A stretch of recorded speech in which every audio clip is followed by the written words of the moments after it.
Radio app.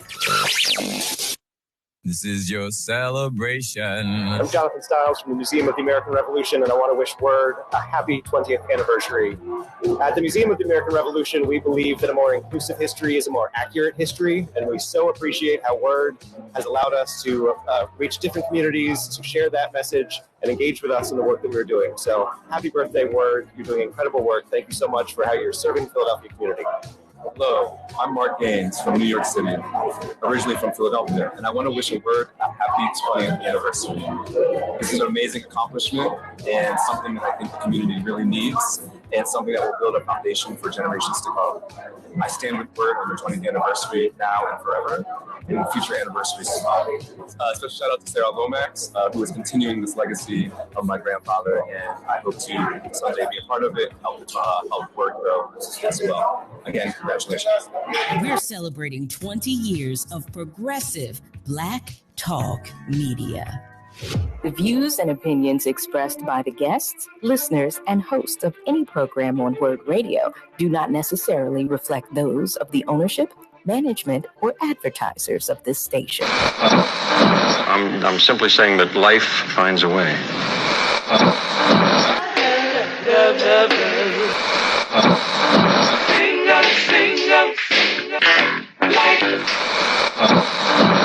All right, people. Write something on the board. Let's spell it. First letter. L O G. What's that? What? It's time. It's time to have real, honest, open, difficult, and inspiring conversations. It's time for Love and Life on WURD, Progressive Black Talk Media.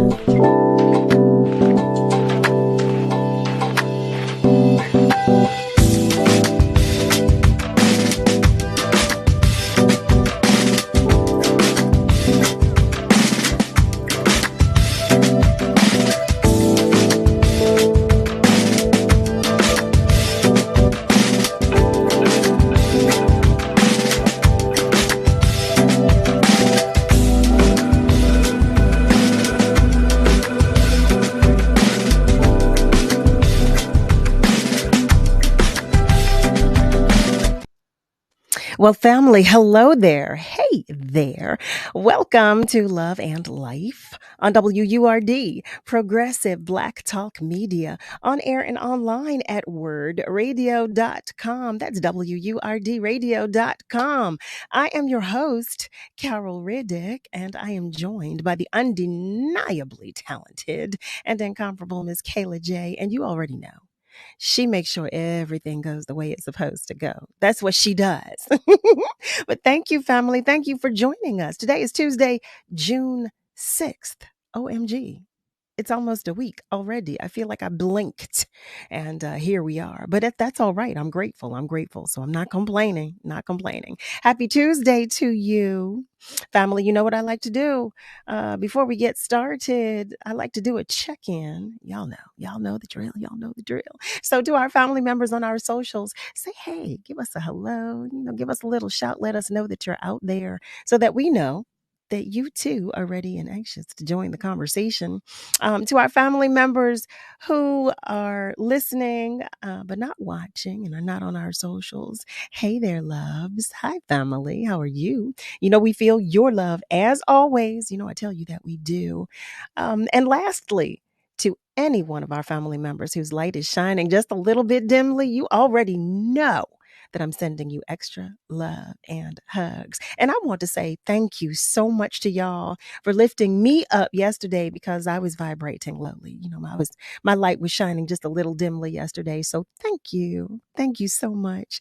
I just can't, say it enough and have you understand just how much I mean it. So thank you. Thank you so much because I just love you.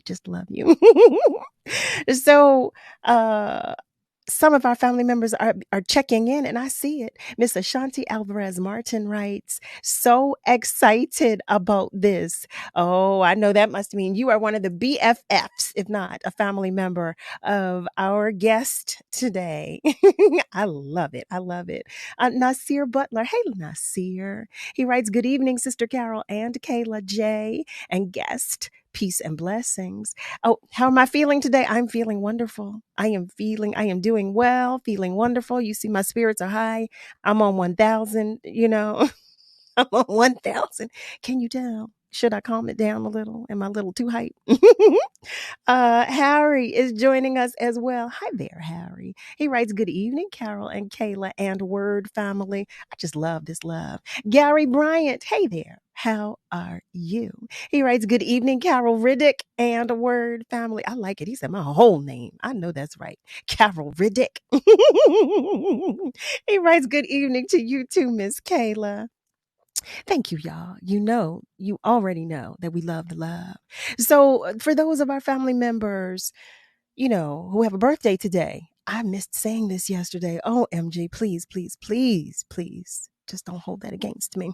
But I believe everybody should be celebrated. I believe we should all be spoiled rotten. Do you hear me? Rotten. So, to those of you who have a birthday today, happy birthday to you. And if I missed your birthday, again, charge that to my head, please, and not my heart, because you know that I love you to pieces. Happy birthday to you, too. So, oh, Miss Dolores, I didn't miss you. Miss Dolores Davis writes, greetings, listening always, enjoying the show when possible. Enjoy the evening.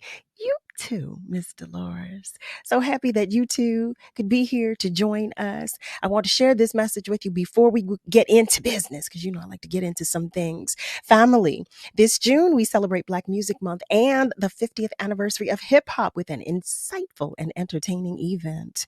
Join us for Message in the Music, Friday, June 16th from 8 p.m. until 11 p.m. at World Cafe Live, located at 3025 Walnut Street.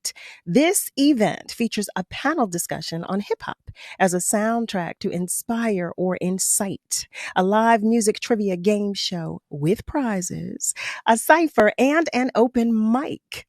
Our featured panelists include Dr. Aaron Smith, Tame, Queen Joe, Deanna Williams, and Ursula Rucker. So if you love music, have opinions about the state of hip hop, want to test your musical knowledge, and or want to show off your talent, then join us on Friday, June 16th from 8 p.m. to 11 p.m. at World Cafe Live.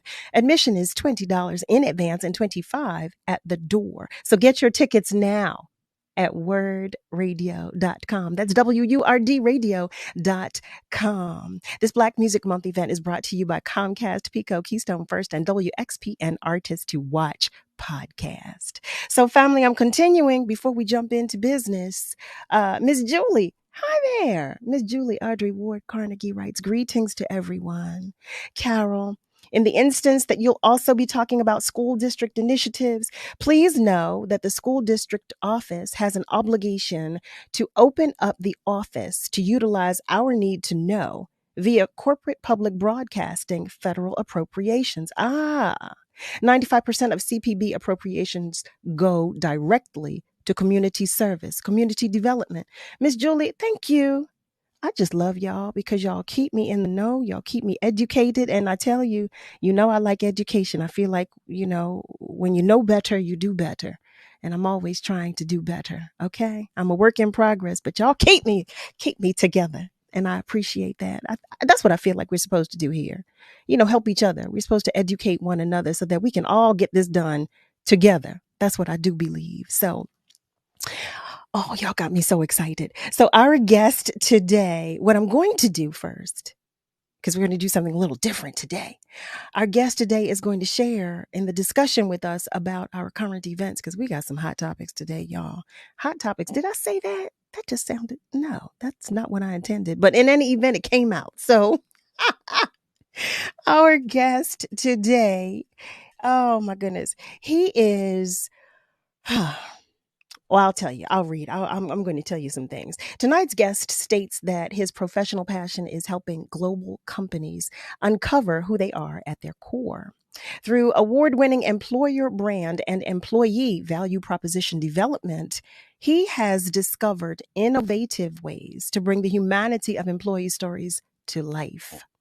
As a diversity, equity, and inclusion DEI practitioner and culture transformation consultant, his work centers on improving the lived experiences of marginalized employee populations through bleeding edge approaches that disrupt the status quo and create equitable and inclusive environments. So I figured I would just give you a little tidbit about our guest tonight, but I want you to meet him because he's going to join the discussion. So family, without further ado, I'd like you to meet John Graham. Hi there, John. Hello, Carol. It's a pleasure to be with you. Wait, John, I'm on 1,000, and then you pop in and you're like on 3. Come on now, you got to match me. No. You know what? I'm sitting here thinking like if warm energy were a person. Wait. You say if warm energy were a person. Oh, thank you for that. No, I appreciate that. I really do. I truly do. Wait, are we having a technical issue or is it me? Am I having a technical issue? Miss Kayla, help me. Tell me. I don't know what's going on. I don't know. So you sound a little muffled on our end. I'll fix that. Okay. All right. Okay. So while you fix that, I'm going to start reading the headlines. Yeah. Miss Dolores, I'm in agreement with you. She writes, thank you. That's the only way togetherness for our youth, aka our babies. Yes, our babies. Because I call all the babies. I just love them all. There you go. So if you take out your AirPods, John, family, work with me. Just give me a pass, please, because we're working out some things. But that's what we do because it's all love. We work with one another. So I'm going to jump into the headlines because time goes by so quickly. John, can you hear me well? Okay. So the first article reads, scholar and progressive activist Cornel West announced on Monday that he is running for president next year as a third-party candidate, saying he wants to empower people who have been pushed to the margins. He is quoted as saying, "In these bleak times, I've decided to run for truth and justice, which takes the form of running for president of the United States as a candidate for the People's Party." He says that I enter in the quest for truth.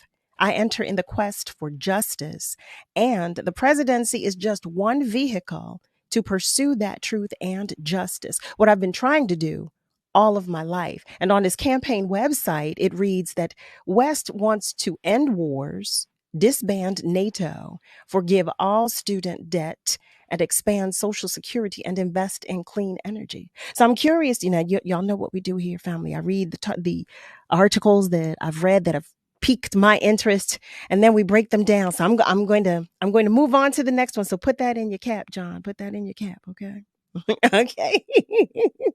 So the next article reads, a gun found inside a preparatory school has prompted a lockdown in Philadelphia's Frankfurt section this very morning. On today, the first Philadelphia preparatory charter school on the 4300 block of Tacony Street was under lockdown today. Now, family, I don't know if you'll remember, I just posed this question last night. I was reading an article about the schools in Delaware, and they were asking the teachers if how they felt, if the teachers should be armed. So it brought to mind that discussion from last night. And here we are. The school was on lockdown here in Philadelphia today in a preparatory school because there was a firearm found. So I can't wait to hear what you all think and what you all have to say about that, because I was shocked. Just here we are. We were just talking about this.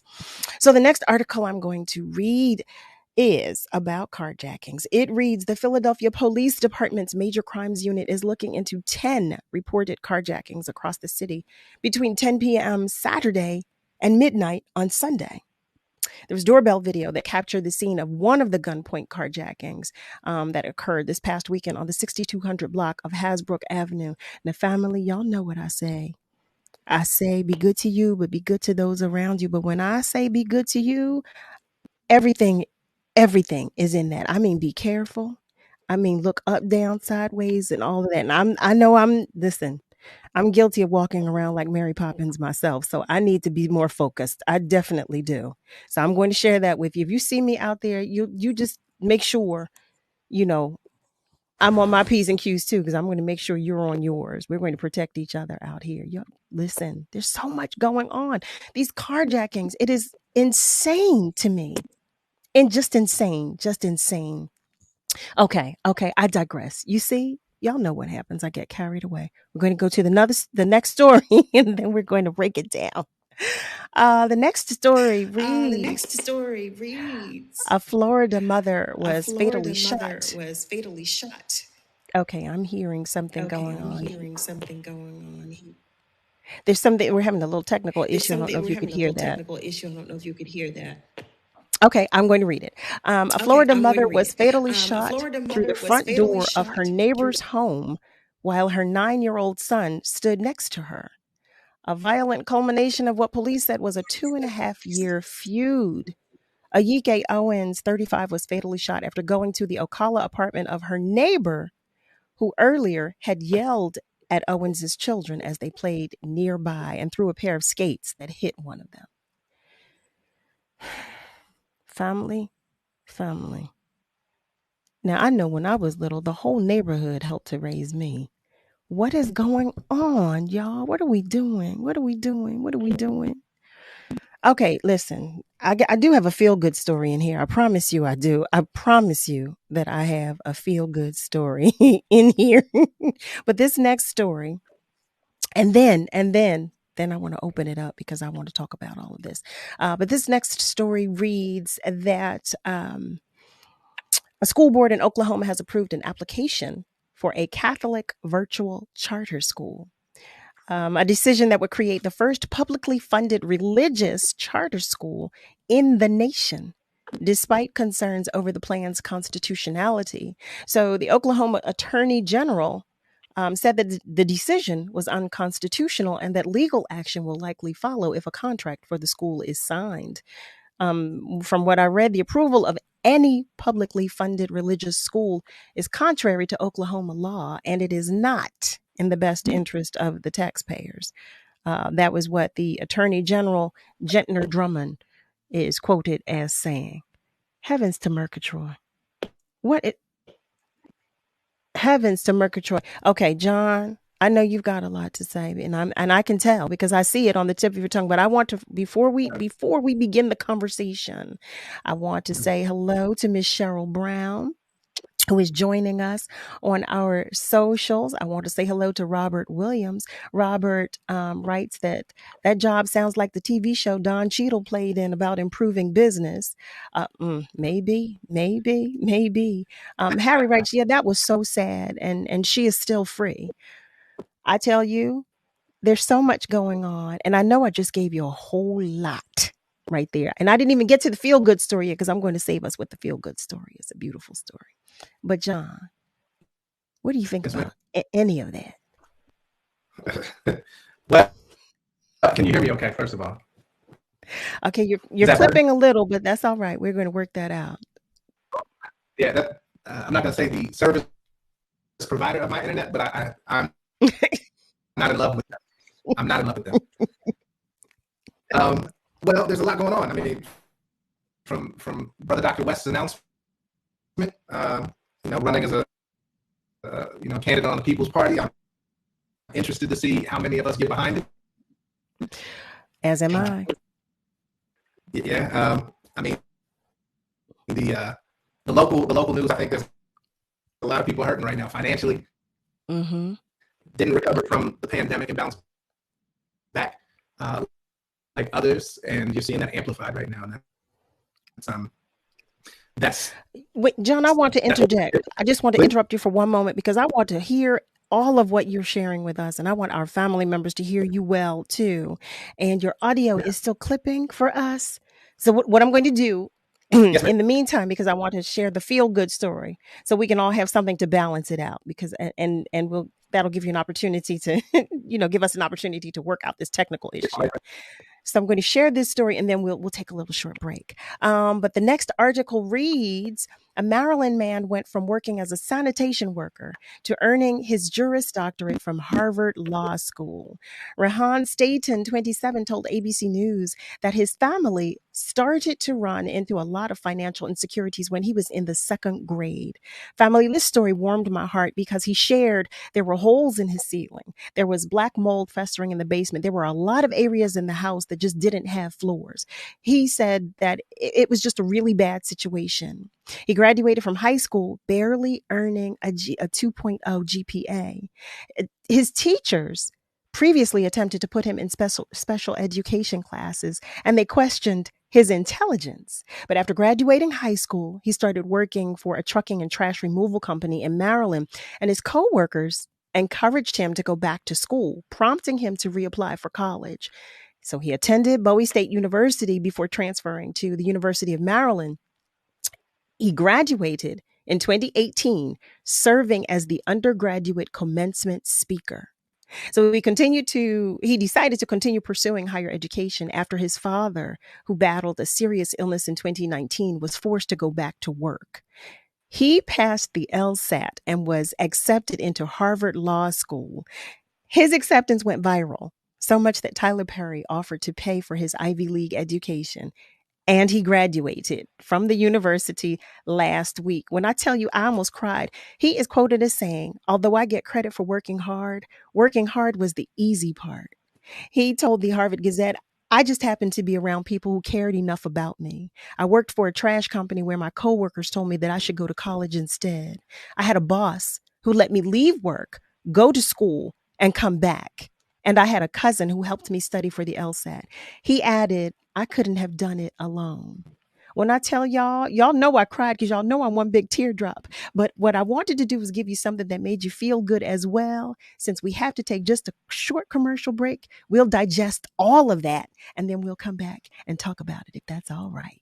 Family, stay with us because we'll be right back.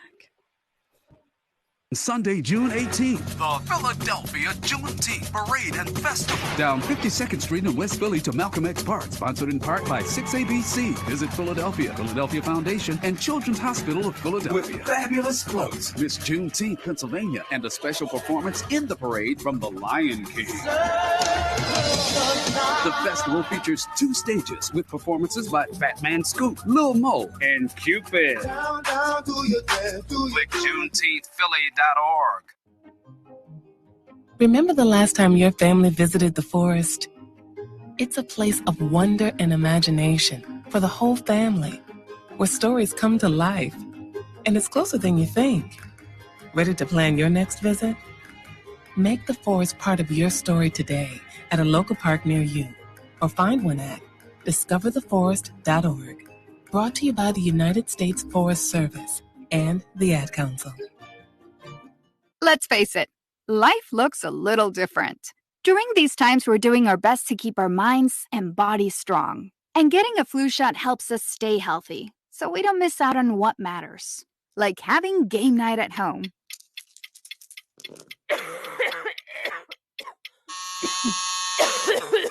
Yeah, can't do that while sick with the flu. Now imagine family movie night that your daughter can't live without. Well, that's ruined. And don't forget your uncle's socially distanced cookout.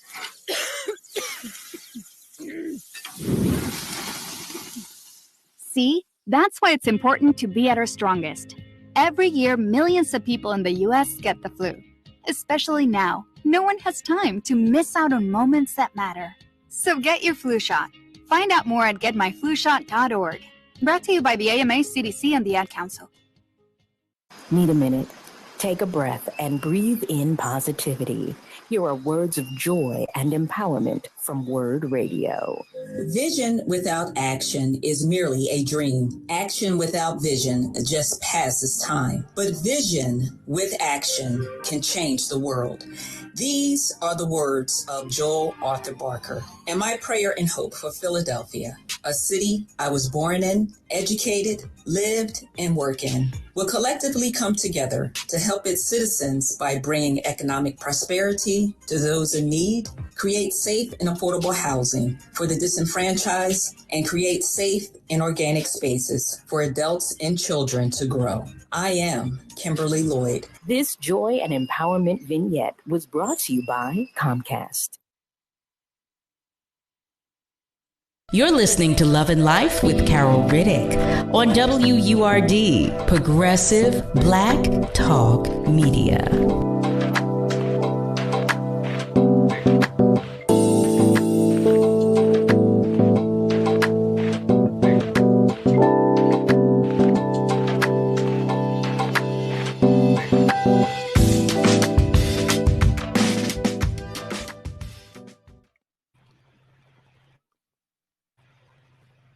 Well, family, welcome back. You are tuned in to Love and Life on WURD, Progressive Black Talk Media, on air and online at wordradio.com. That's WURDradio.com. I am loving the comments that our family members are writing on our socials. What I did not do is let you know that if you too want to comment, feel free to do so. You can do so by sharing your comment on our socials as well, or you can call us by dialing 215-634-8065, or you can call us toll free at 1-866-361-0900. So I'm going to go to our socials first, and then John, I'm coming right back to you. Okay.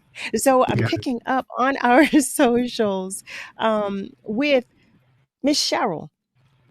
Miss Cheryl is saying hello. Miss Cheryl Brown. Miss Diane Fassett writes hello to everyone. Miss Lola, how are you, Miss Lola? Miss Lola writes, yes, great story. Carol, there was a story on him on 60 Minutes.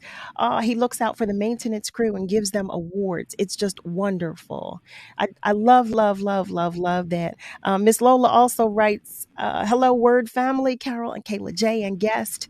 Yes, the story of the mother murdered was yesterday. I wanted to talk about it, but was so caught up with the gun and school topic. I know we talk about a lot, don't we, Miss Lola? That listen, well, it's under the umbrellas of both love and life. That's what we do here. But she writes that she was shot through a door by a white woman over her children. It's a free for all of these murders. It really is sad. It really, really saddens me, as you know, because I talk with you all about it. It makes me heavy, and then I have to talk with you all, and you know.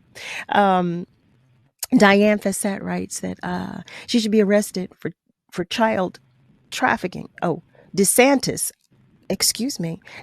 should be arrested for child trafficking. He's a vicious person, and I use that word very sparingly. I can't wait till he's sharing a cell with see, y'all getting me riled up with Trump. I don't like to say the man's name, but since I'm reading it, I can say it because I call him Orange 45. But that's only my own name. Now, that's nobody else. That's just me. Miss Lola writes, Cornel West needs to stop. Miss Lola, don't make me laugh. He's always been suspect with his white wife. Some of these ideas and thoughts are good, but then he goes down a rabbit hole. Y'all, you know what? Y'all know y'all make me laugh. Miss Lola.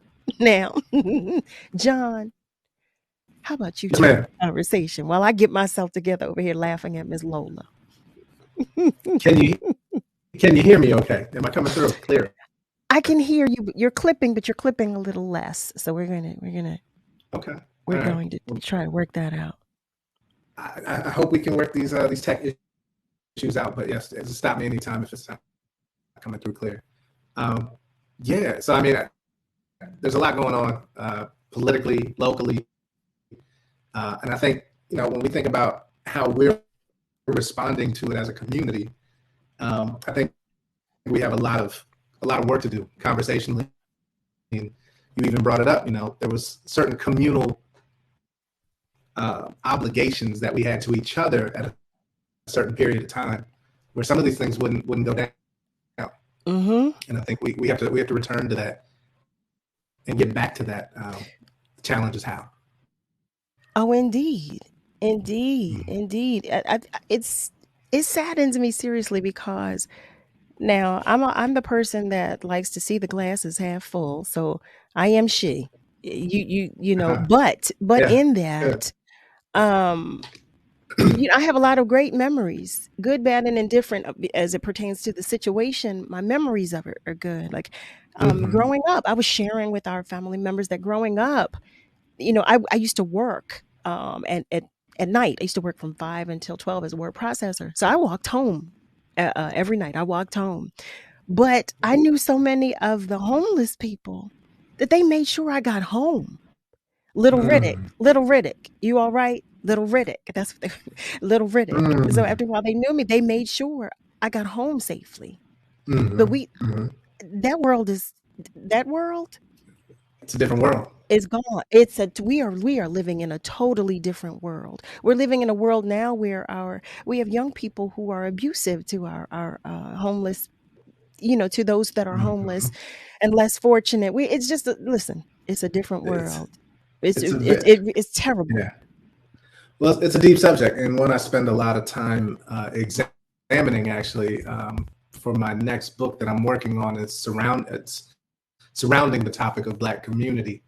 Uh, in which case, there's been specific changes within our community since the 1964 Civil Rights Act integration and so forth. Mhm. But you can see things leading up to that, where we started to see a change once access came. So uh, there's a lot of influences, social influences, entertainment, media influences, government, and social engineering, policy. There's so many Mm.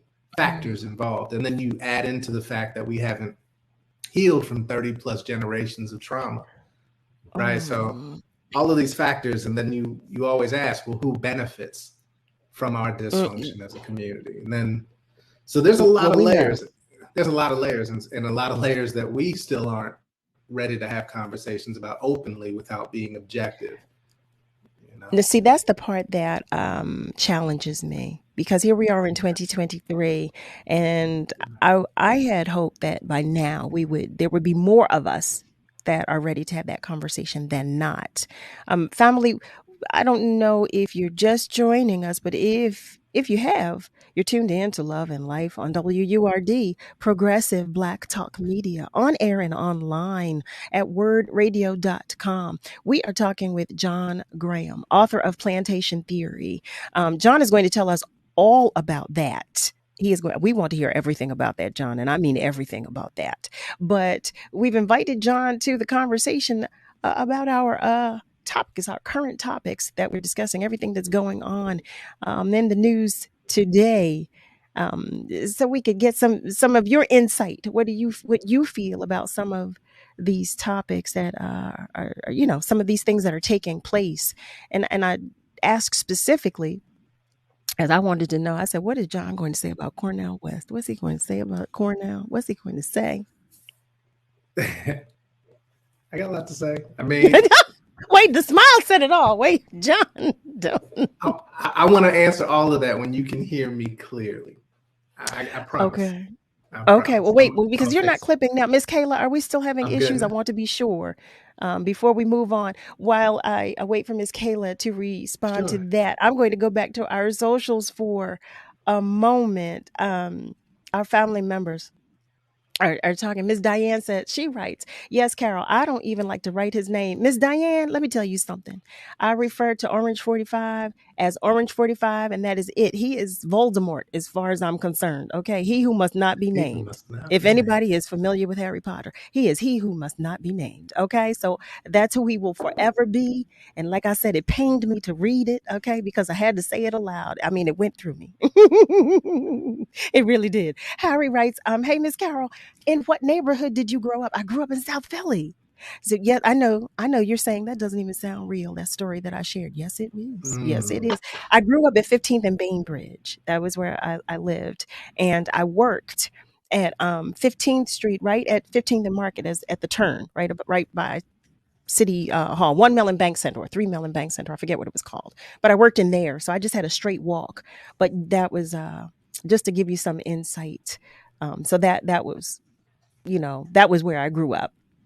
So Miss Kayla is explaining that we just need you to talk just a little more so we can see how we're making out with Yeah. the sound issues. But John, you can't run away from this conversation. That's why I joined you. Look, the universe is trying to keep me away from politics right now. That's what that is.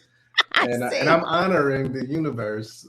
And every time we start talking, somebody tells me I don't sound good. So I'm like, look, maybe we should honor that energy and move. I don't know, because they got you talking about Orange 45 now, and I know you don't want to. So, listen, well, as long as he's Orange 45, and I don't have to say anything other than that. So Miss Kayla is saying we're still having some issues with this. So this is what I'm going to ask, John, if you don't mind. Would you try? Would you try first? Logging off completely and coming back in. And in the meantime, I'll talk with our family members while we wait for you to join us again. And then if that doesn't work, then we'll try having you call in. Does that work? You got it. All right. Thank you so much. Miss Cheryl, get out of here. You're in South Philly too. Look, Miss Cheryl says she's in South Philly. You know what, family? So Miss Dolores said that you were hearing him okay. We're going to try to work this issue out because we're having just a short little technical glitch. In the meantime, I'm going to go to the phones. I believe one of our family members is there to join the conversation. Are you still there? This is Rick calling you long distance from Germany, sis. Rick, how are you? Still alive. Praise God. I think I ate my last piece of meat today with a belly full of worms. Meat is not good if you have intestinal parasites, but I haven't given it up yet, and the situation is getting worse. But you have a great show and a great guest. I'm saddened that you have technical difficulties, but I understand some of that in the game of talk radio. It's interesting to hear where you grew up there in Philadelphia, and I'm grateful that you survived to talk to us in the 2000s, 2023.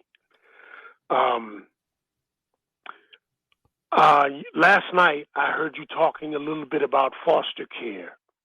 Some other time, there's some positive things I would like to share about my family and foster care.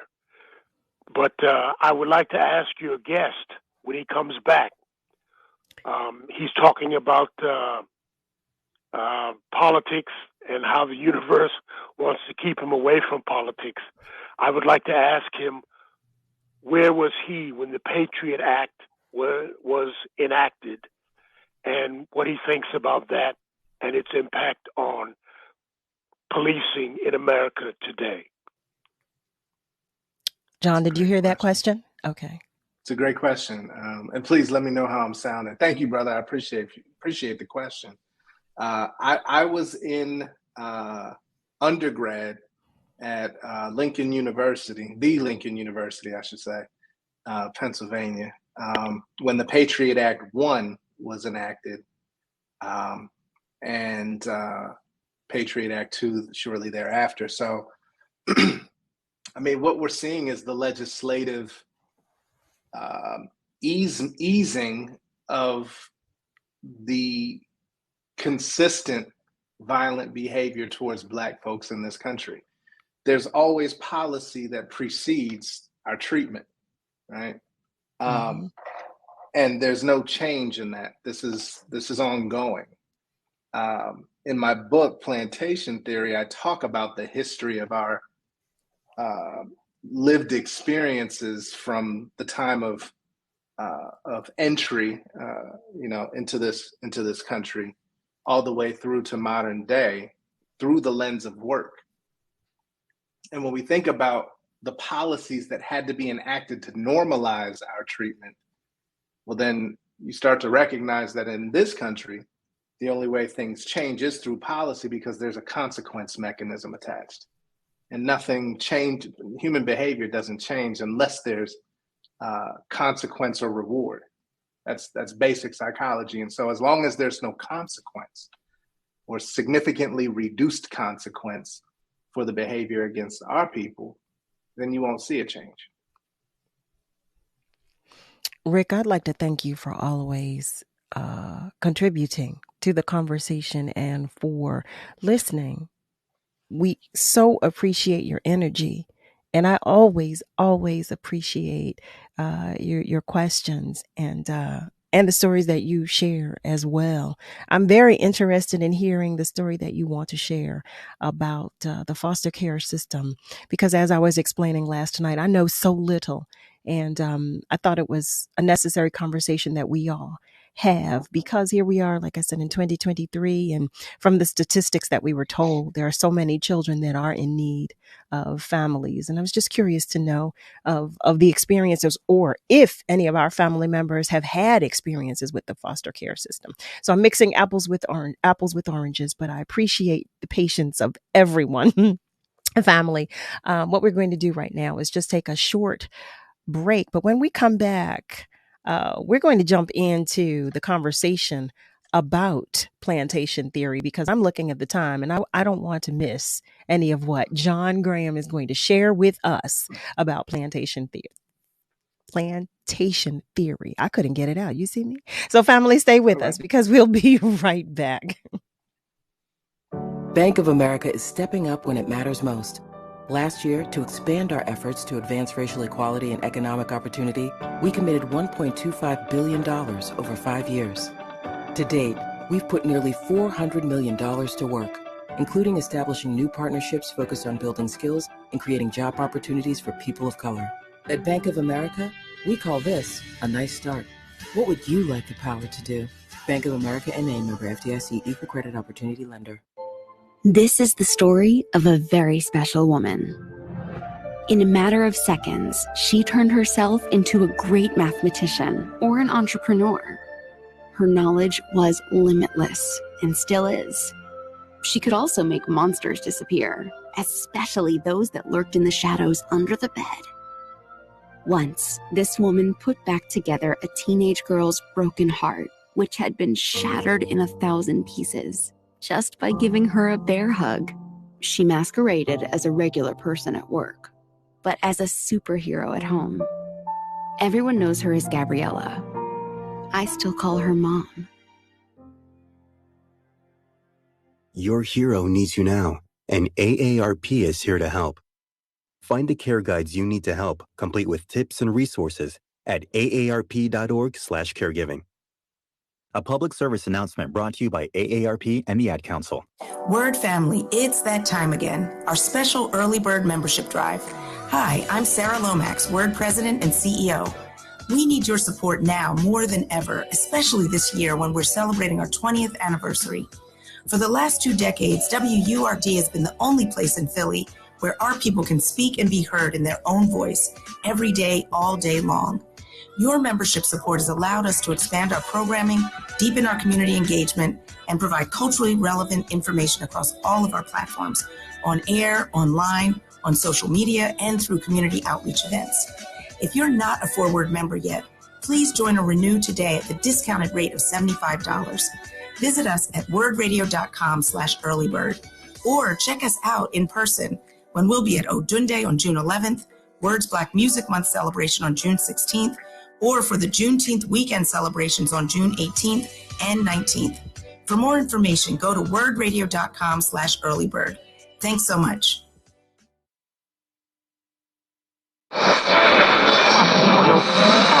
What is love?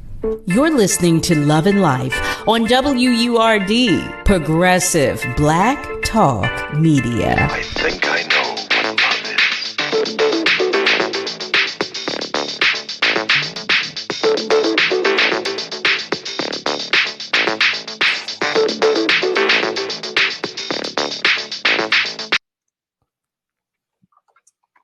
Hey there, family. Welcome back. You are tuned in to Love and Life on WURD, Progressive Black Talk Media, on air and online at wordradio.com. We're going to get into the conversation about plantation theory, but before we do, I want to respond to some of our family members who have left comments on our socials. Ms. Diane, she writes, my hubby William Fassett lived next door to David Riddick and family. Well, he lived next door to my cousin David Riddick. And it just, look at my South Philly family here. I see you, Miss Cheryl. Miss Cheryl writes that she's a South Philly girl. Me too. South Philly all day long. 12th and Fitzwater. That's right. That's right. So it's good to see some family members here in the room with us as well. So John, for those of our family members who missed the information that I shared with them earlier, I'm going to read this information and then we're going to dig right on in. What I am reading is that John Graham states that his professional passion is helping global companies uncover who they are at their core. Through award-winning employer brand and employee value proposition development, he has discovered innovative ways to bring the humanity of employee stories to life.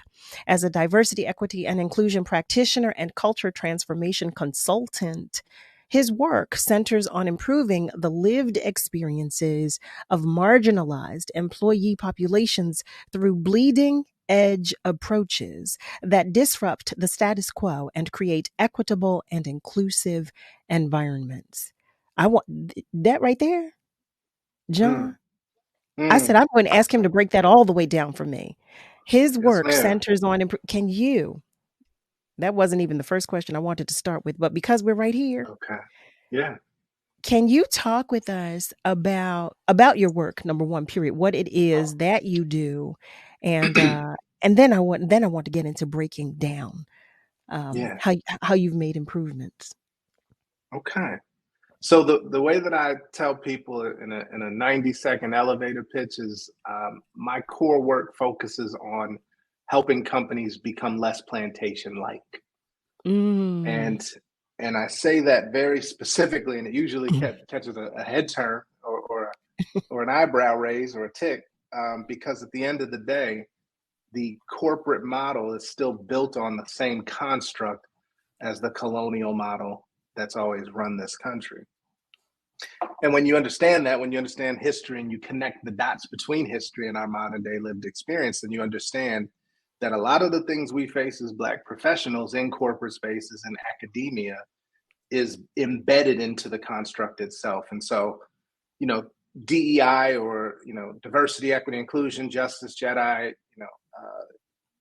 any DEIB, any of the acronyms that are getting a lot of energy and attention right now are seeking to reduce harm for Black professionals and other marginalized professionals in the workspaces. However, I take it a step further, and I say I'm less a practitioner and more of a provocateur, because I believe that in order to truly get better results, we have to start asking better questions.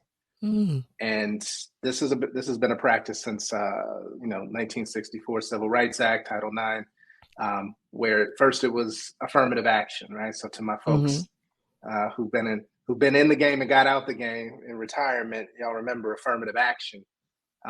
Then it evolved to diversity, and now it's evolved into what we have today in diversity, equity, inclusion practices. But we still have a long way to go. Agreed. So when you talk about improving the lived experiences of marginalized employee populations, this was through bleeding edge approaches. Yes, ma'am. Yes. Can you talk with us about some of the approaches that have been taken and some of the improvements that you've helped to make? Sure. So the first question that I usually ask executives when they want to broach this conversation, I listen to what they've done in the past, let's say 3 to 5 years, the commitment statements they've made, the money they've invested, whether it's into programming or community initiatives, the elevation of people into higher roles and moving Black folks from individual contributor to managers, or even into executive leadership in some cases. The hiring of a chief diversity officer, all of the things that an executive would say that they're doing. The one question I start with is, well, who are the intended beneficiaries of your work? And it's a question that isn't often asked, because when I ask that question, usually they pause for a little bit, and then they'll come back and say, well, everybody's the beneficiary. And I said, everybody's not marginalized, especially based on your own data. So if we're still trying to create solutions for all, which is a historic play, by the way, because post-emancipation, the first civil rights acts were things that created the Reconstruction era that were specific to Black folks. And that only lasted 12 years until they started adding language like minorities, which then you started to see a flood of folks coming in from other countries and benefiting off of the supposed benefits for Black folks. So I say all that to say, we have to be very specific on who we're trying to address the issues of, and be comfortable with saying that. Right? Which is also a whole nother conversation, because you can't center Black. To do so would be a bridge too far. So I really believe, in terms of moving this work forward, you first have to quantify the lived experiences of the most marginalized people in your organization. And historically, there has not been an instrument to do that. So I created one, and it's a survey instrument that actually does that, quantifies the lived experiences of Black professionals and other marginalized professionals in contrast to their majority counterparts. Oh, wow. So now we can have an honest conversation about, where are the gaps in your culture? What are the real issues that people are dealing with? And you can see that there's a contrast here. So some people are having a much better experience. Sure. Let's figure out why. Let's be honest about why, and then let's be more strategic in how we approach that. So no, I listen. You see me? I'm digesting, right? I see Well, I mean, I'm applauding you, number one, on the creation of this tool. Thank you for that. So I'm curious to know, because now that it's in front of their faces, now that you have this data, what kind of changes were they prepared to make? What kind of changes did they make? What did some of them? Because I can't imagine everybody was ready. Yeah. Well, you bring up a really good point, Carol. Data has never been the issue. Let me just start there, right? We have massive amounts of data for the problem. This isn't a capability issue. This is a willingness issue. Are they willing to make the changes that the data says they need to? And so I've been fortunate to work with some very large clients who did have the. I want to interject. No. I want I just want for the purpose of clarity, because I want to make sure I understand. So when I was referring to data, I may have misunderstood you when you were talking about the tool that you created. I believe I misunderstood what you were saying, because I thought the tool that you created collected data about the experiences of the marginalized individuals. But did I misunderstand? You're absolutely correct. No. Oh, You're absolutely correct. Okay, so that was the data to which I was referring. Okay. So the data that I collect now enables them to be specific and strategic about what they're going to start working towards, right? What are the issues? And I'll give you an example. So for instance, I had a client who, through deploying my survey, discovered that the way that their employee relations documentation was written, it was not clear for people who don't speak power dominant language. And what I mean by that is there is a language of power that, unless you've grown up in proximity to it, unless you've been embraced and people have let you in, or if you understand the psychology behind it, then it doesn't sound like transparent, honest, straightforward language. It sounds like a bunch of psychological stuff and things that are implied, and it looks for you to read between the lines and read the tea leaves, all those things, right? And so, so in understanding that enabled them to go back and bring other people from different communities within the organization to start contributing to their employee relations documentation, so that now people are clear on what the process is, what it's not, and then what to expect which now you can have a more transparent process. So, that's one example.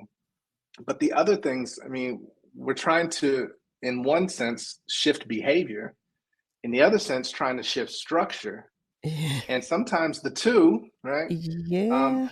There's not really a willingness to change structure because of whom it benefits. That's exactly For what how I long said. they For benefit. those who are willing, yeah, because that's a lot. Look. That's a big ask, right?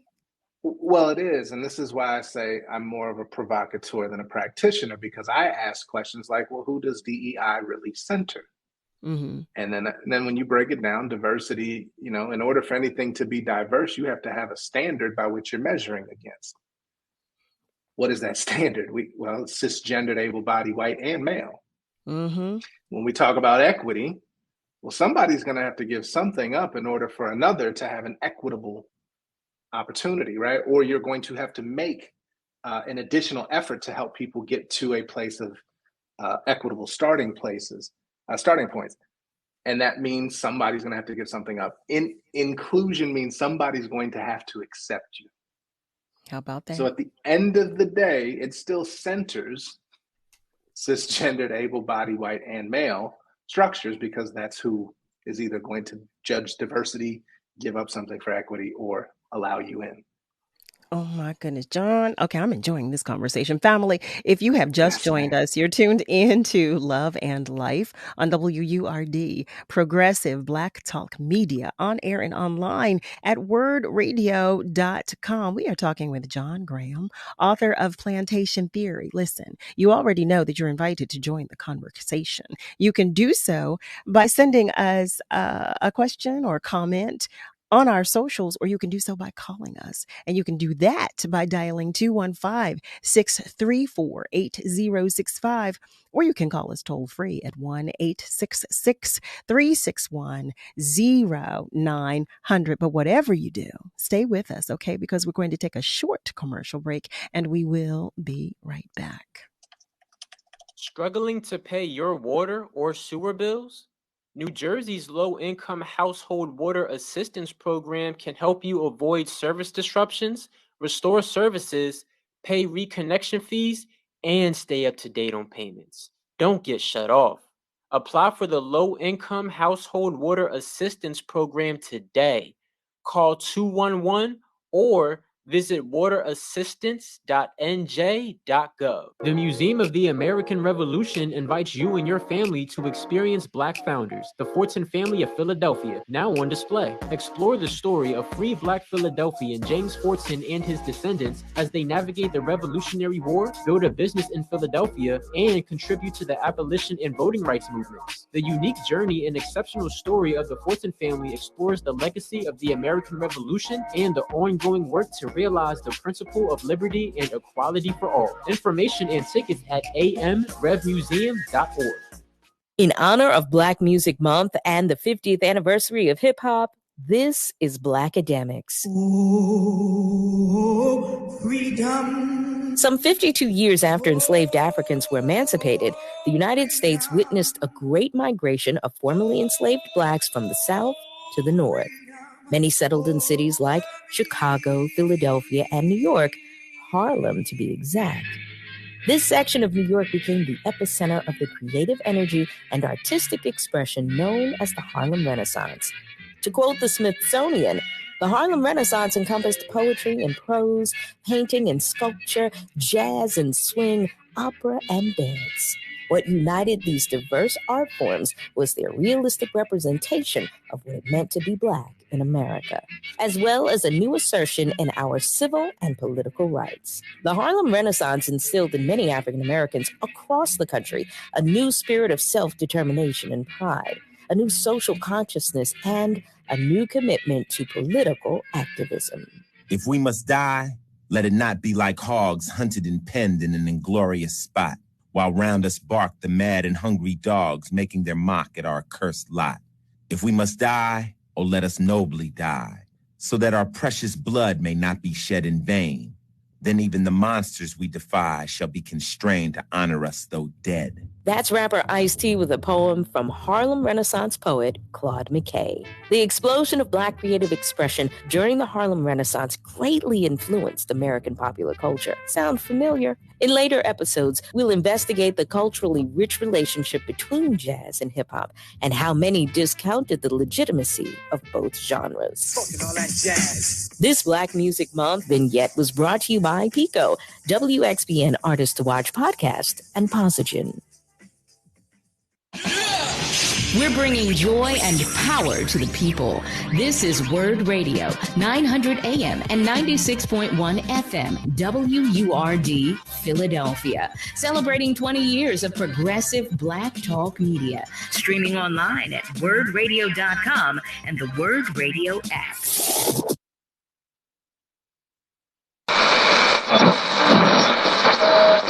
Let me tell you something, and don't you ever forget it. Success is nothing without someone you love to share it with. You're listening to Love and Life with Carol Riddick on WURD, Progressive Black Talk Media.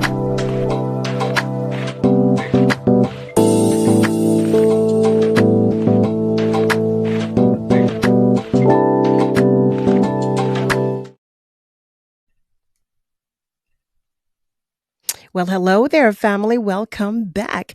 Welcome to the top of the second hour of Love and Life on WURD, Progressive Black Talk Media, on air and online at wordradio.com. Listen, you know, we're inviting you to the conversation. You can do so by sending us a message on our socials, or you can call us at 215-634-8065.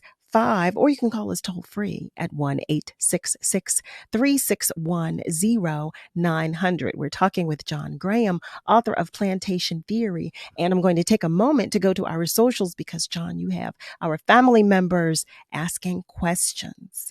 So Ms. Julie writes, Mr. Graham, listening attentively, with whom are you working that provides premise and evidences that our Black and brown communities have loss of commerce? Because unbeknownst to previously, minority, open quote, closed quote, is referencing new passengers migrated nationally. In other words, are your writings protected? Yes, 100%. The book is copyrighted for sure. Founded in research, steep research. I was fortunate also to have the foreword penned by Dr. Joy DeGruy of post-traumatic slave syndrome fame. And so, you know, in terms of the questions, if I understood correctly, the term minority being used covering those who were immigrating, they were brought in as replacement for the loss of low cost to free labor, right? And so the policy preceded the treatment to then cover, obviously, making businesses whole with cheap, vast sources of cheap labor. In addition to the fact that you had 4.5 million newly freed Black folks in this country who were told essentially root, hog, or die. Those are your options, so figure it out.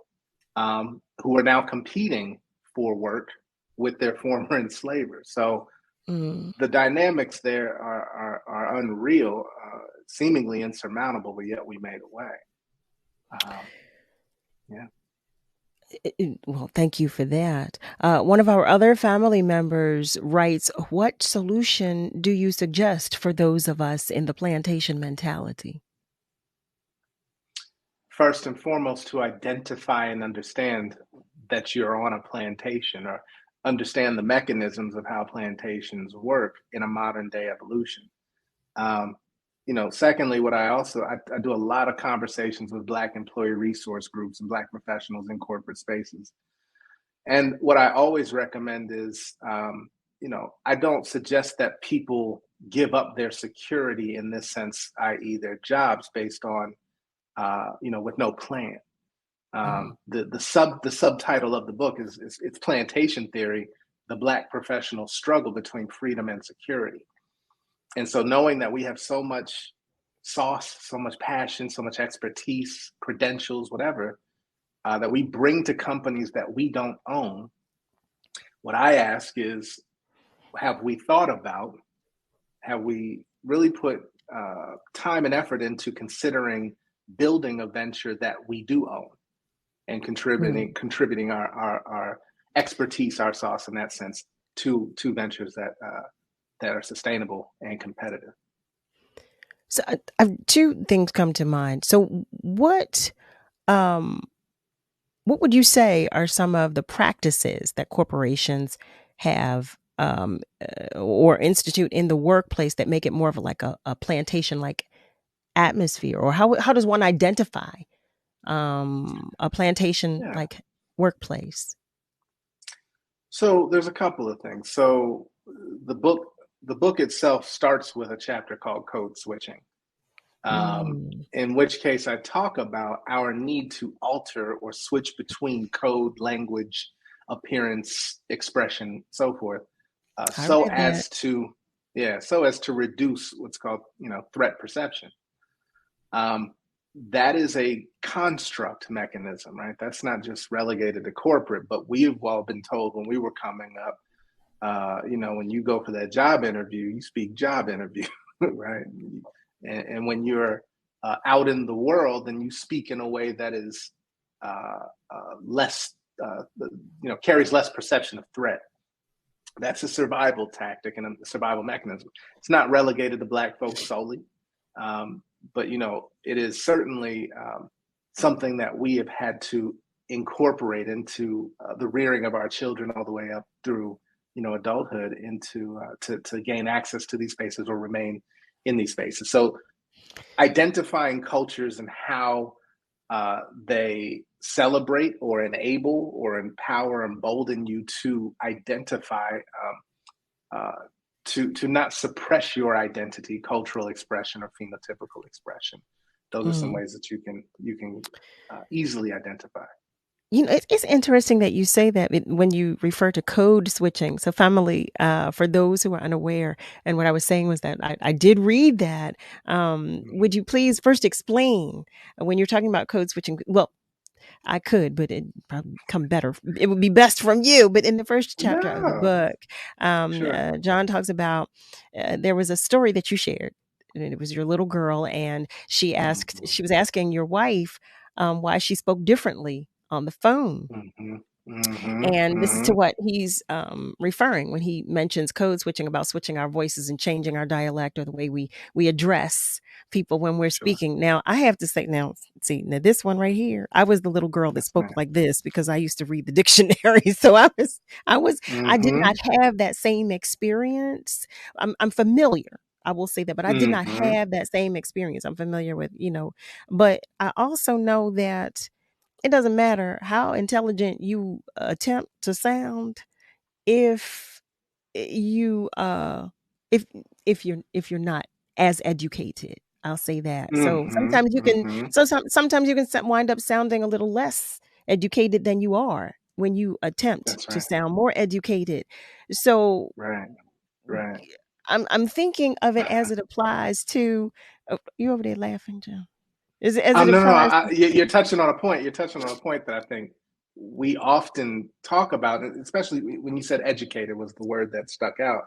And I discussed that in a later chapter around how education offers access and proximity to whiteness, right? And this is something that, again, when you start to deconstruct and you break down the operating systems of prior generations that we're still operating in today, i.e., education as a pathway to upward social mobility. Well, that's coming from, Jim Crow era operating systems, because once we got access to education, then that started to change social mobility. Then people were able to leave certain neighborhoods, right? Get different jobs, earn higher incomes, and then take you outside of your own community. But the challenge in that for me is that first of all, I love us. Let me just tell you. The black, 100%. Brown, and every shade in the spectrum of us. I love us. You hear me? That's right. And I believe us to be so intelligent and resourceful that it Absolutely. saddens me when we're talking about that scenario right there. When we become more educated or we acquire more money, and then we move into another neighborhood or what have you, because we don't need that. Do you know how much? Well, look, see, now I'm getting upset, John. Do you know how much comes from us? Listen, Look. Do you know? Do you know? That we are the root, and it saddens me. It frustrates me, because we don't know who we are. And I say this so often. We don't know who we are. We don't know our power, our strength, and we don't know who we are to one another. And so that saddens me deeply. I want to take a moment before we continue this conversation, because y'all see me getting all riled up, and we don't want me riled up, to say hello to Mr. Joey. Joey Dixon writes, peace, Carol, Kayla J, word family, stay positive, stay cool, one love, and jazz to you. Mr. Joey, that was so appropriate. Did you hear me? Okay, going from 0 to 60. Ms. Lily writes, good evening, Carol, Kayla J, guest, and word family. And Miss Lola, hi, Miss Lola. She writes, some people on plantations don't want to leave. They're stuck. That is so true. That's why the state of Black people is where it is, in peril. So Miss Lola always hits the nail on the head. Let me just tell you that. Okay. But you're so right about that. You're so right. And one of our other family members, she poses a question. How do you, John, personally manage yourself within the construct? Look, the subtitle was the struggle between freedom and security, not the solution. Well, and look, I'm quite honest with myself about how I engage in these spaces. And so one of the things that I always encourage Black professionals to do is to reevaluate their relationship with work. Mm-hmm. And when you do that, when you start to recognize that, not only were we brought here to work twice as hard for no benefit, right, to ourselves, but that notion that we're told as we come up, you've got to work twice as hard, you got to be twice as good to get half the recognition. That is a mindset that is that's an epigenetic carryover of 30 plus generations. And what I mean by that is ingrained into the DNA, into the cells, into the body unconsciously, so that we carry that forward. What I suggest is, if you change the relationship with work, then you start to look at your employer as a venture capital backer for your own venture. Right? What you do with your salary is your choice. Right? And so the problem that we're dealing with today is that if you were born after 1964, we're 3 generations deep into being the freest Negroes in this country. I want that to sink in. We're only 60 years past being fully legally recognized as citizens in this country. 60 years. So there's people that are listening tonight who lived prior to that experience, right? So we're only 3 generations deep in the wake of 600 years of normal systemic behavior. So 60 versus 600, we haven't even put a drop in the water in terms of where we could be. Now, here's the challenge. Because we've been denied something for so long, and human nature, that which is denied increases desire. And everybody wants what very few have. Nobody wants what everybody can have, but very few, people want what others have and that they have very little access to. And so now that we've gotten access, what I believe we're seeing is the enjoyment of everything that access has to offer, but to the detriment, because we've lost values, we've lost, communal commitments, we've lost a standard and a code, right? And we're seeing that even some of the news stories you read reflect that. And now I don't place blame on any singular generation, but I will say that nobody who was denied freedom could have ever foreseen what was on the other side of access. Now we're living that. And so the question becomes, how do we define freedom outside of the concept of, well, it just means having what we were denied access to? That doesn't necessarily mean it's freedom. So we haven't fully defined freedom in a way that is that takes into account our psychology, our culture, our needs as a community. And so we're living out the dreams of freedom for those who we've been denied it by. Yeah, we don't know what free. I'm going to take a moment. Miss Ashanti Alvarez Martin writes, John is dropping bombs. Fire. Hey, So appreciate you, sis. you hear that, Ashanti? He says he appreciates you, sis. So I'm curious to know what transpired. When did you decide to write Plantation Theory? What was your inspiration? Yeah. I'm an African Studies major from the oldest degree granting HBCU in this country, Lincoln. Lincoln University. And I say that not boastfully with pride, other than the fact that I've been obligated, and I was taught that with information and knowledge comes obligation to spread. It is not mine to retain. And so going into corporate, coming out of Lincoln, I had a very solid understanding of who I was pre-colonization, who my people were, what we've done in our achievements, our explorations, all of those things. And I saw the void in corporate constructs. So I've always sought to bring culture into it. Now, it came to a point in 2020, post George Floyd's murder, where all of these companies started to host these open forum dialogues, courageous conversations, and CEOs and executives pulling people in and just listening to people's stories. And I swear I sat in on so many of those. I was invited to sit in on a lot. And I would hear our stories being told in different settings by different people of different generations that had such a common thread. You would have thought we all got together and colluded to make sure our story was straight. And so that told me that we have a unified experience that historically we haven't been able to express in these settings.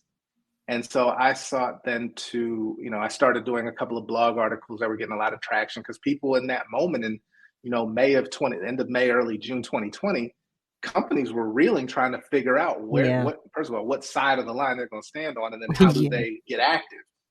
And so I sought to educate before people activated. And so a couple of blog articles on LinkedIn started getting some really strong traction. My dear sister, Ashanti, wrote a piece for the New York Times that, I was fortunate enough to be able to contribute to with a bunch of other brilliant minds. And I said at some point, the blog articles weren't enough for me to complete the thought. And so that's when I crafted the outline for the book and started writing. And I started writing I'd started writing it actually pre-George Floyd's murder, put it down, came back, and then it just came out to the point where between June of 2020 and Juneteenth of 21, when the book was released, not only was it written, it was edited and then published, and then we waited a few months to time it with Juneteenth, Juneteenth of 21. I tell well, it's definitely a good read. Family, if you've just joined us, you're tuned in to Love and Life on WURD, Progressive Black Talk Media, on air and online at wordradio.com. That's WURDradio.com. We are talking with John Graham, the author of Plantation Theory, and we are talking about a lot. Do you hear me? We're talking about a lot. We're talking about history. We're talking about life. We're talking about today. We're talking about where we are today, quite honestly, discussing all kinds of things. And of course, we're inviting you to join the conversation. We're continuing to do so. You can do so again by sending us a message on our socials, or you can call us, and you can do that by dialing 215-634-8065, or you can call us toll free at 1-866-361-0900. And when, John, I'm going to go back to the conversation about the first chapter when we were talking about code switching. Yes. Heavens to Murgatroyd. When I was reading and I smiled, I said, oh, you know what? Because it immediately when I read when I read the title, I knew to what you were referring. And then when I began to read and the story that you shared, and will you please share with us, with our family members, how you explained it to your little girl? Yeah. So just to put it in context, my daughter was, all of 7 years old at the time, I think, and maybe 6, and my son was 7 or 8. And so they're both at the table, and my wife comes and tells me the question that she was asked: why do you change your voice when you call the doctor's office or when you call school? And my wife was like, "You talk to her, because I don't know what to tell her." And the only way that I could construct an answer that would be suitable for a 6 or 7-year-old at the time was, I told her that mommy changes her voice so she doesn't scare white people. And as soon as it left my mouth, I was like, I could have changed that. But the truth is what it is. And she said, oh, okay. She understood. But that was the answer. I mean, and that is the difference in some cases between life and death. They've done studies where a woman with a stronger black vernacular calls into 911, right? Same symptoms, it was consistent, and the treatment she got, the recommendations she got from the 911 dispatcher were completely different than when the same woman called back and code switched. So it's found, this is a phenomenon that's studied, and you've seen outcomes in police engagements. Different outcomes based on the ability to code switch or not. It's all perception of threat. And unfortunately, our natural relaxed vernacular induces fear in these constructs. Family. Yeah, it's heavy. It is heavy. It is heavy. Family, we're going to take a short commercial break, but stay with us. We've got so much more to talk about. We'll be right back. Word Radio Digital Tip of the Month with Stephanie Humphrey is brought to you by Comcast. When was the last time you cleaned your smartphone? If you can't remember, it might be time to give it and your other devices a little sprucing up. You don't necessarily need to buy expensive electronics wipes or other cleaners. An equal mix of isopropyl alcohol and water will do the trick. But make sure devices are turned off and unplugged before you start. Never spray any liquid directly onto any device. Slightly dampen a microfiber cloth and then use the cloth to clean the device. And don't forget that TV remote. It's one of the dirtiest gadgets in your home. Also, clean up the insides of your devices too by getting rid of old files or unused apps to free up hard drive space. Take a little time every so often to take care of your devices so they're always ready to go when you need them. Stay tuned to WURD for more tips and stay connected with us at wordradio.com. What is dedication? My daughter started making necklaces. She makes what we call affirmation fashion. I tell her every day that your black is beautiful. And if there's anything better than being beautiful, it's being smart. If there's anything better than being smart, it's being kind. And reaffirming that every day is our method of making sure her chin never drops. That's dedication. Visit fatherhood.gov to hear more. Brought to you by the U.S. Department of Health and Human Services and the Ad Council. Pollution from trucks is a public health crisis. Diesel-burning trucks belch dangerous levels of pollution, and communities living near ports and along freight corridors breathe especially high levels of this dirty air. But this crisis has a solution. My name is Sasan Sadat, and I work for Earth Justice. I'm working to clean up our air quality, particularly for communities that bear the burden of diesel pollution. For the sake of our lungs, our health, and our climate, the future of trucking in this country has got to be zero emissions. Until then, I will never rest. Earth Justice is a national legal nonprofit defending the environment and people's health. Earth Justice is fighting to save lives, protect our climate, and strengthen our economy through the shift to zero emissions. If clean air matters to you, visit us at earthjustice.org. Earth Justice, because the earth needs a good lawyer. Music is my heart and soul. It's more precious than gold. Turn on some music. This June, we celebrate Black Music Month and the 50th anniversary of hip hop with an insightful and entertaining event. Join us for Message in the Music, Friday, June 16th from 8 p.m. until 11 p.m. at World Cafe Live, 3025 Walnut Street. This event features a panel discussion on hip-hop as a soundtrack to inspire or incite. There's a live music trivia game with prizes, a cipher, and an open mic. Our featured panelists include Dr. Aaron Smith, Tane, Queen Joe, Deanna Williams, and Ursula Rucker. If you love music, have an opinion about the state of hip-hop, want to test your musical knowledge, and or want to show off your talent, then come join us on Friday, June 16th from 8 p.m. to 11 p.m. You'll even be able to sign up to become a Word member. Make sure you do that before you do anything else. Be sure to join us on Friday, June 16th from 8 p.m. to 11 p.m. at World Cafe Live. Admission is $20 in advance and $25 at the door. Get your tickets now at wordradio.com. This Black Music Month event is brought to you by Comcast, Pico, Keystone First, and WXPN Artist to Watch podcast. You're listening to Love and Life with Carol Riddick on WURD, Progressive Black Talk Media.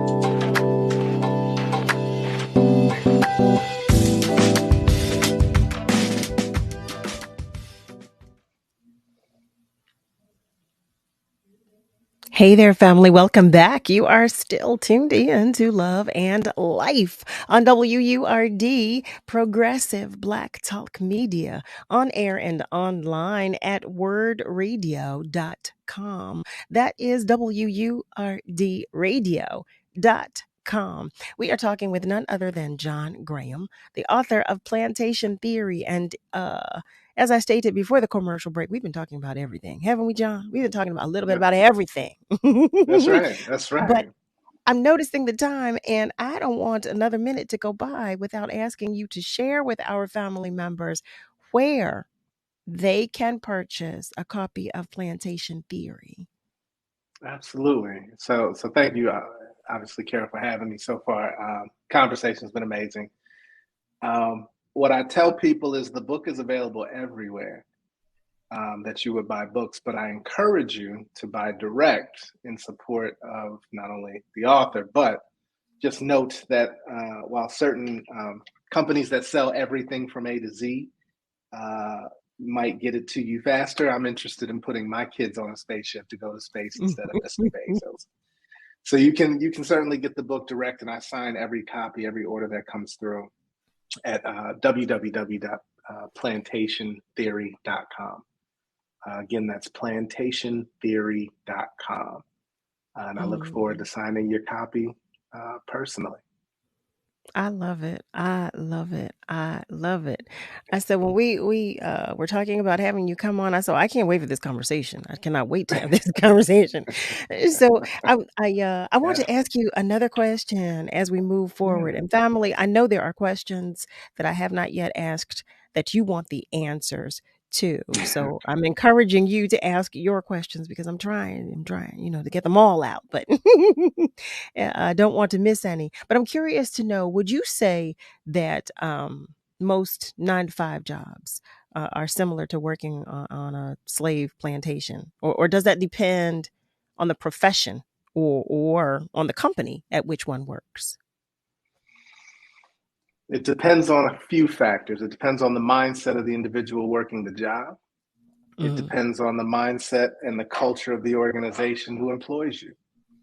And it ultimately, again, the degree to which exploitation happens is ultimately, again, it's baked into the construct. We are in a capitalist, still I dare say colonial capitalist or neo-capitalist model, which is built upon the exploitation of labor, right? And so increase of profitability, productivity at low cost overhead is business model 101.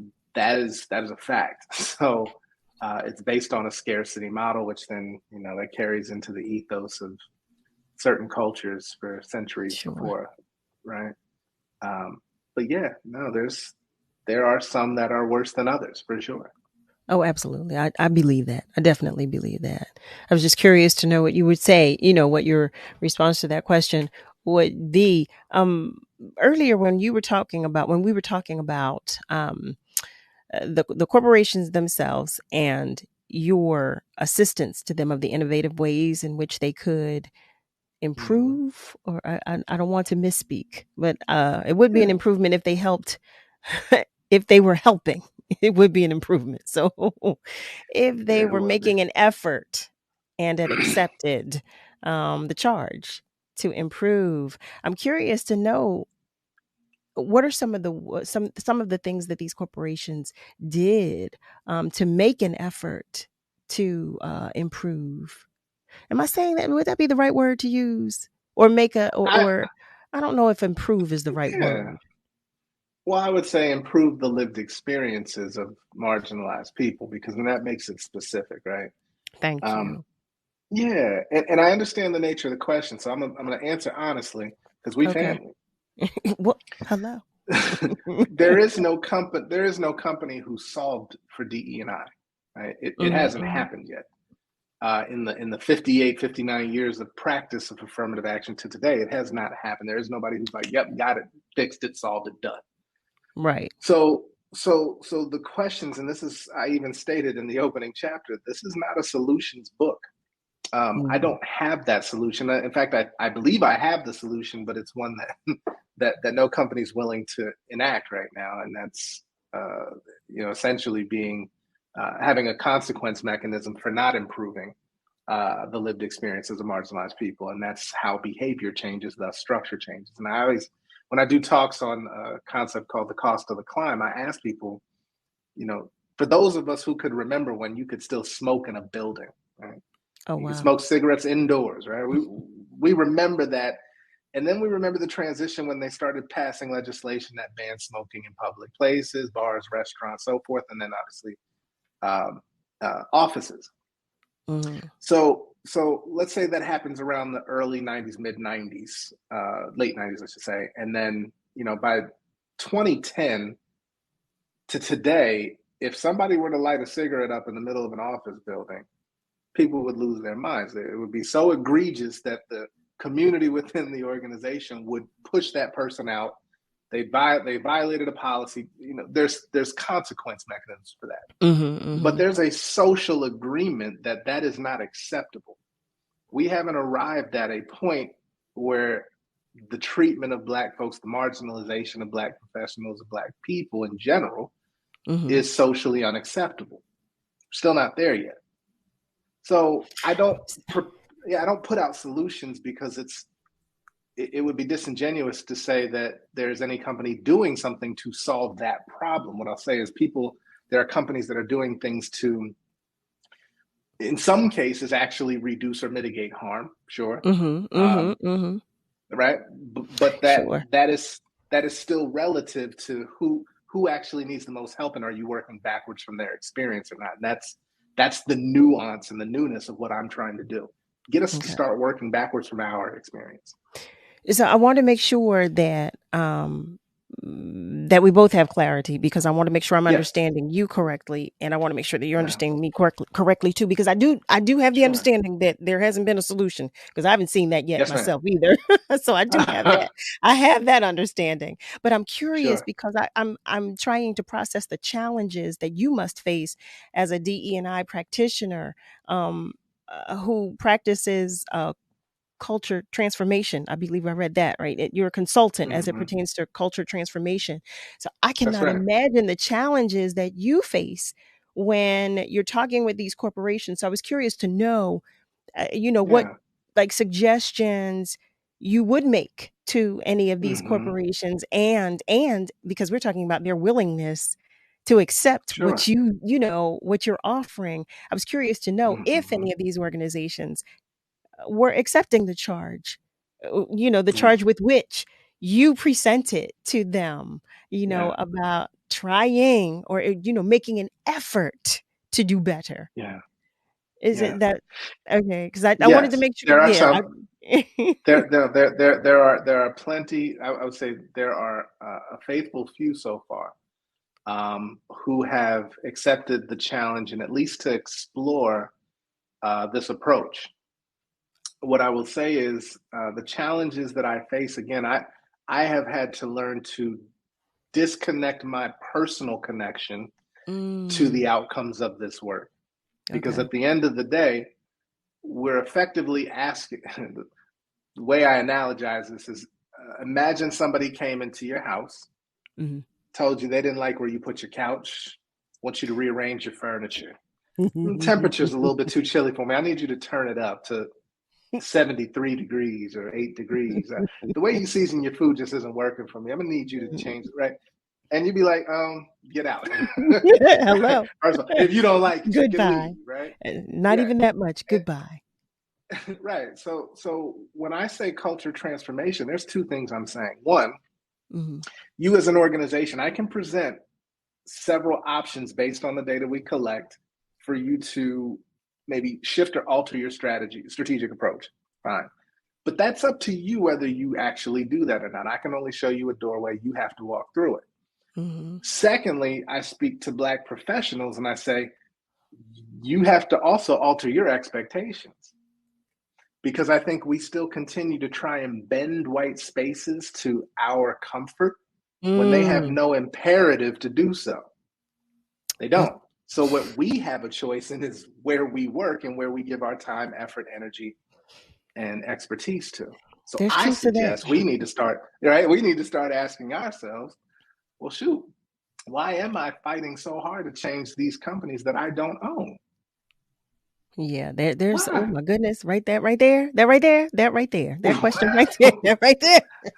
I tell it's questions we have to ask ourselves. I can't continue to ask the ones who are denying me access or what I'm seeking when I have more freedom than any Black folks in this country's history today. More education, higher salaries, more access to communication, travel, like you name it. We have the most access and freedom than any other Black generation in this country. That's undeniable. That's so true and undeniable. I want to take a moment to go to our phone lines. I believe one of our family members is waiting to talk with us. Are you still there? Yes. Hi, Carol, and hi, guest. Hello. Hi, Miss Lola. Yes, hi. This is such a great conversation, and I'm really enjoying listening to you. And I have put down, I want to get your book and everything. I want to delve into that because my mom was actually a psychiatrist and dealt with a lot of people who were always, not just now, because of course my mom was older, but dealt with issues of going back and forth, not being okay with like their identity and like who they were in this world that has kind of put Black people in a box, because a lot of times, and this is just my opinion, a lot of people do things for survival and for the best way for them to get in where they fit in because of the things that have been they have been brainwashed with. Because just like you said about the education was the way for Black people to get out. Because that is something that I truly believe, like if you do get an education, no one can take that from you. But those are not always the keys to the kingdom, because they keep moving the goalposts farther and farther. I mean, now the Supreme Court is attacking affirmative action, which actually is going to have a ruling next Thursday, which goes into should Black people have preference of getting in schools where we know how racism is. Half of the, like Clarence Thomas and all these other people wouldn't even have gotten into these schools without that law. And that's also going to affect a lot of jobs and stuff. So now a lot of people are going to have to reiterate or reflect on, who am I? What am I, supposed to do in this world? And I think it's like, it's really tough for Black people. That's why I totally believe what you're saying, but I also am an empath on thinking like it is totally hard for some people. You see them lose themselves in the corporate world, in these corporate jobs, thinking that that's going to lose their whole personality, thinking this is what they should do. That's what I want to say. And then when everything falls from under them, they are lost. They don't know who they are. And then I just wanted to ask you about this, because a lot of people, when you said people don't live in their neighborhoods, but when you grow up in a certain place, right, and then say it's your grandmom or your mom's place, then you get your education, you move on, or, you go to a different state for your education. You stay there, or you move to a different neighborhood. A lot of times, I know some people do move and lose themselves and they just want to get away. But my feeling is just knowing a lot of people who have made it and done a lot of different things, but still are, still be with their family, whatever neighborhood they live in. A lot of people have dealt with a lot of trauma in their lifetimes in those homes, in those neighborhoods. And then even if you do try to make it to a certain place and you are there, there's a lot of things that come with that. A lot of terror, robberies. People are, they go after you. And then there are certain Black areas that have kept it up. Like Francisville is a really nice Black enclave that a lot of Black people live in, and they still have kept it up. But a lot of the places are riddled with crime. And I'm not saying that there are other neighborhoods that are really still, together.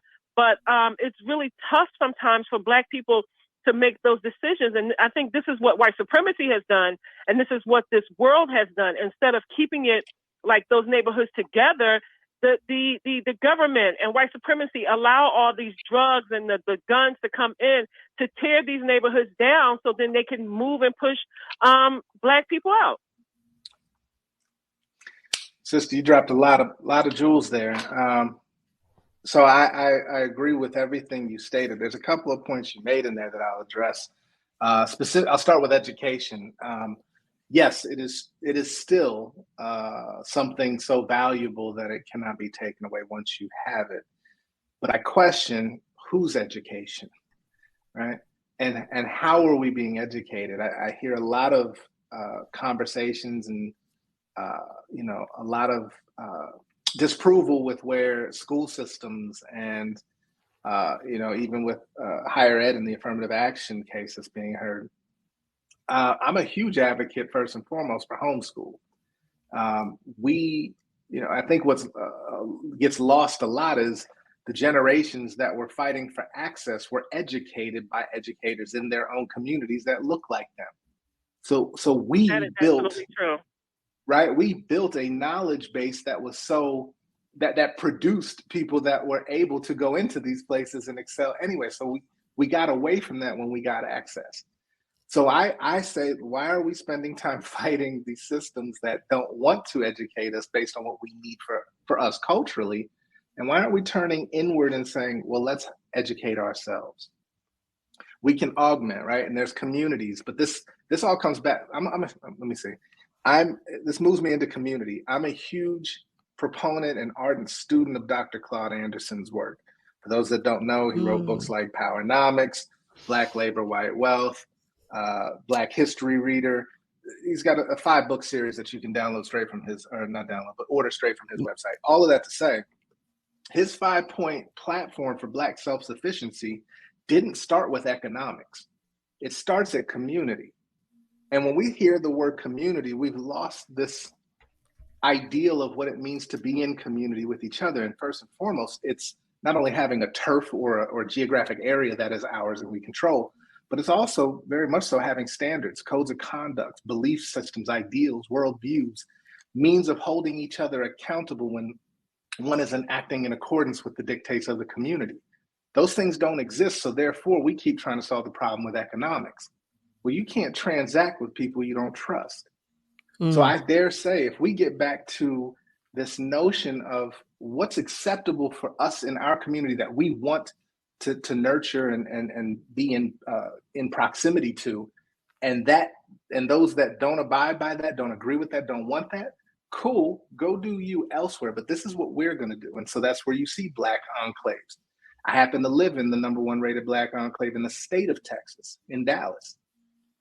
And that to see us thriving, and I'm not going to say it's Black utopia, let me say it has its issues, but we sought that out. We moved from LA, and it wasn't because of a job transfer. We sought out community.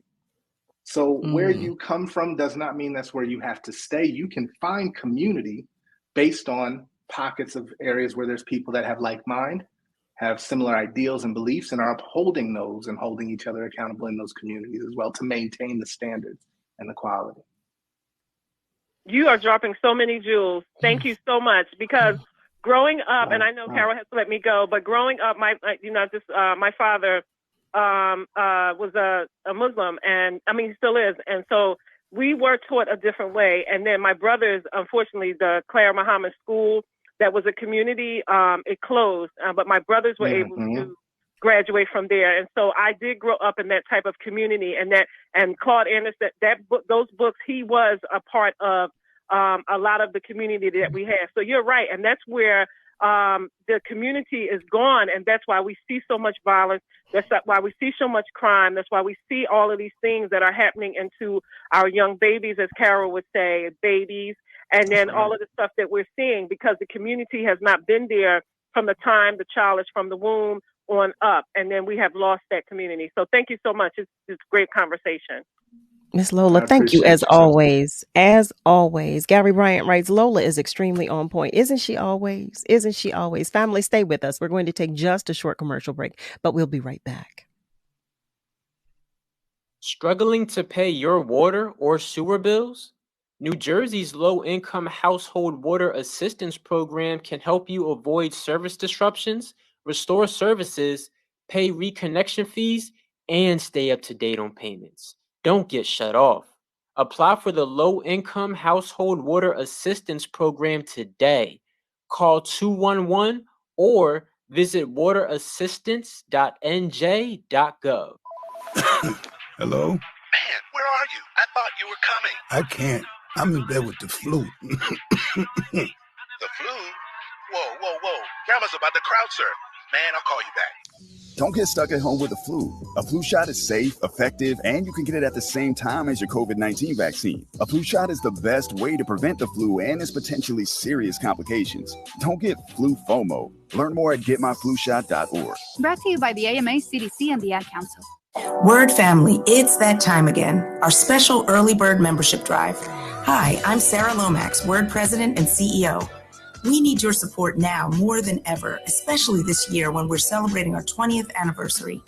For the last 2 decades, WURD has been the only place in Philly where our people can speak and be heard in their own voice every day, all day long. Your membership support has allowed us to expand our programming, deepen our community engagement, and provide culturally relevant information across all of our platforms, on air, online, on social media, and through community outreach events. If you're not a Forward member yet, please join or renew today at the discounted rate of $75.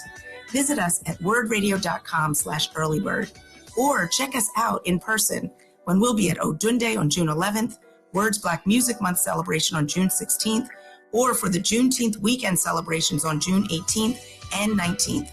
For more information, go to wordradio.com/earlybird. Thanks so much.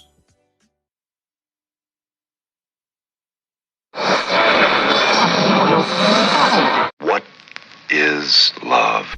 You're listening to Love and Life on WURD, Progressive Black Talk Media. I think I know what love is.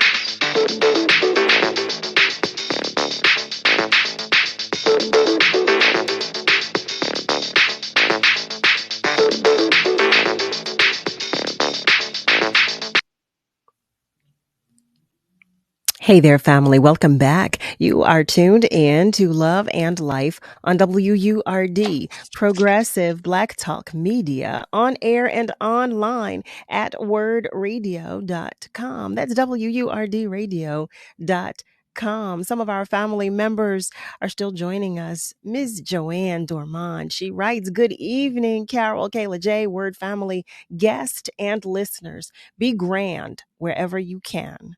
Mr. Joey Dixon, he shares do for self. I know that's right.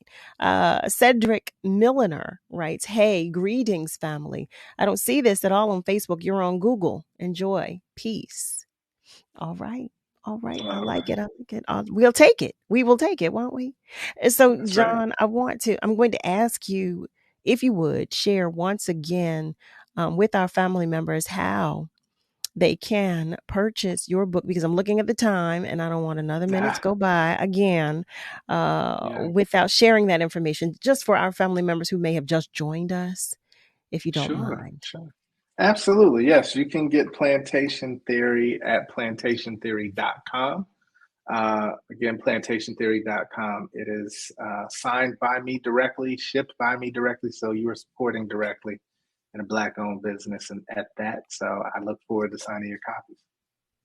I love it. I love it. And y'all know, family, y'all know I'm an advocate. I love to support us. I love, love, love. Y'all know I love family. Come on now. Y'all say it all the time. Y'all know we are family. That's what we do, right? Well, that's what we're trying to get back to doing. That's what we're talking about. We're talking about helping each other. We're talking about building up. That's what we're talking about, right? That's what we're talking about getting back to, because we've been talking about how our village, it's no more. It's not what it used to be. Put it that way. It's not what it used to be. So we're trying to get back to that village that we once had. That's what. This is how we start. This is how we start. That's right. We support one another. I'm here for reimagining the village, right? Because we can't go back. We can't go back. But you know what? My hope is that, as we move forward, that we move to building or creating a better village. Not that there was anything wrong with the village that existed, but now here we are. We're in a new day and a new time. So that's my prayer. That's my hope. And I am prayerful because we are in 2023 and we're having these conversations, so there is hope. There is hope. Yeah. There is definitely hope. And we have you, our DE&I practitioner and culture transformation consultant. I love that. So listen, we're on the right road already. Okay. We're on the right road. We got the first foot. Okay. We got the first step. That's right. That's where every journey begins. You know what I'm saying? That's exactly what I mean when I say it. I believe we're taking, we might be taking baby steps, but like I said, the fact that we're having the conversation means that we're at least, we're admitting that some work needs to be done. So I'm going to take that for now. I'm going to push a little harder in a minute, but I'll take that for now. There you go. Yeah. John, I'd really just thank you so much for joining us tonight. I can't thank you enough. I'm hopeful that you will come back to visit with us again. Will you do so? I would love to, especially since technology cheated me out of like my first few minutes here. So so well, you know what this means. When I come back, I'll get it right. Yes, no. That was just the setup. I get it now. So that meant for you to come, for us to talk about Plantation Theory, for us to all get our copies. I have mine. So we're going to come back and then we're going to break it down. We're going to break it down. We're going to talk about Plantation Theory as a group, because we're all going. Well, you look. Ooh, I have mine. The book club. Hello. I have my. Okay. Look at that. Come on. That's how we make. Listen. That's how we make moves, right? That's how we do better. That's right. So, family, you already know what's about to happen. As we wrap up tonight's episode, I'm extending, as I always do, my utmost gratitude to you as you continue to support Love and Life. I can't explain to you and have you know how much your continued support means. I just love you to pieces. Thank you so much for Ms. Lola and Mr. Rick for calling in, and to all of our family members that contributed to the conversation on our socials. You are so necessary and you are so appreciated. Thank you to those of you who were at home listening and wanted to do so. We appreciate you too, because we felt your energy as well. We felt it. Special thanks to our guest, John Graham, for sharing your time, your energy, your attention, your space, your knowledge, just for sharing with us. You are truly appreciated. Additional thanks to Miss Kayla J. You already know she's a superstar. She's a rock star in my eyes. And to Mr. Niall Jacks, thank you to both of you for all that you do. Family, you know what I'm about to say, because I tell you every single episode, and I mean it with every fiber of my being. We are all in this together. You hear me? So be good to you. but be good to those around you. And make sure you have a great night, but make sure you also join me Monday through Thursday, 7 to 9 p.m. Eastern Time for another edition of Love and Life on WURD, Progressive Black Talk Media. Have a great night, family. See y'all later. Love, love, love. Let's face it, life looks a little different. During these times, we're doing our best to keep our minds and bodies strong.